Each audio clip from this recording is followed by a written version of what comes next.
Hi guys, welcome back to Nixie DIY Crafts. Today's Halloween DIY, we are repurposing this Easter frame. So first I'm starting off with a piece of foam board that I've cut down to fit my 24 by 28 frame. My foam board measures 18.5 by 21.5. For these DIYs, I'm using black vinyl that I cut using my Cricut Maker.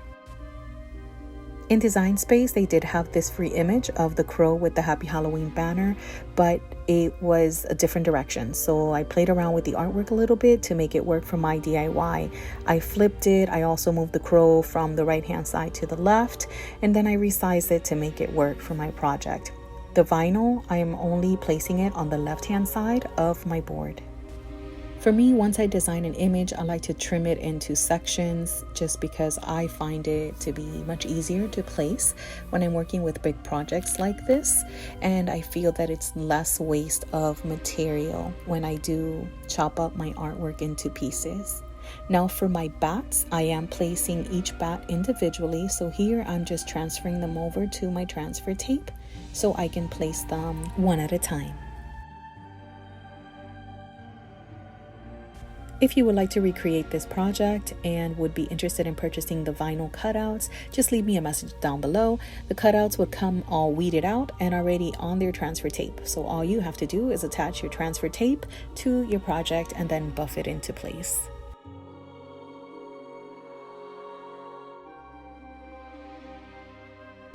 And that is it. Now I'm taking my foam board and I'm going to insert that right into my frame. This frame has been with me for over years and I've repurposed this many times, so it's a little beat up, but I love it. I love repurposing it. So now let's go ahead and get started on our next project. First thing I do is glue together the chipboard pieces that come inside of my frame. Next, instead of painting the backing white, I decided to cover it with white cardstock.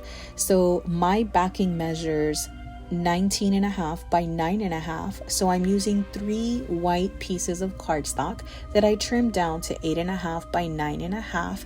And I'm just layering it and then I will glue it down to the backing.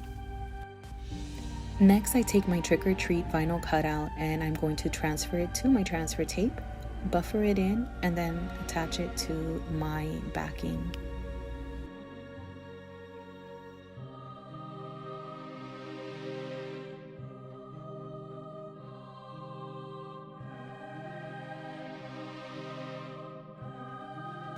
Our next step is I'm taking this felt cat that I purchased at the Dollar Tree.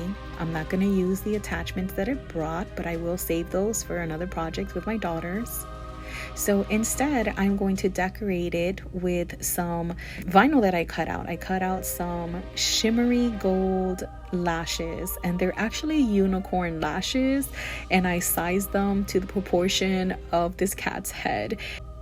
I then add my parchment paper, and then using my Cricut mini press on a setting of 2, I start pressing the vinyl onto the felt.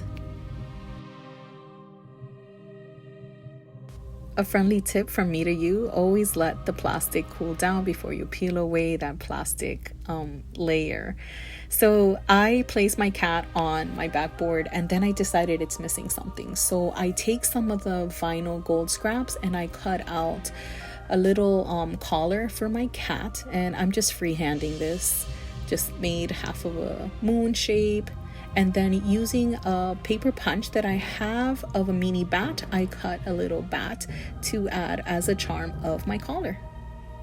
So I'm placing it here and then I repeat the steps. I'm adding my pieces to my felt cat, and using my parchment paper and my Cricut mini press, I will iron those vinyl pieces in place.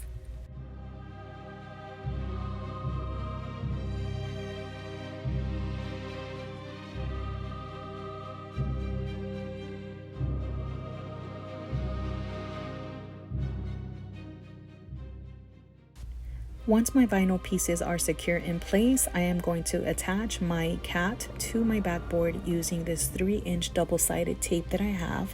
I'm going to place 2 pieces, one at the top and one at the body section of the cat. I then will press it onto the backboard.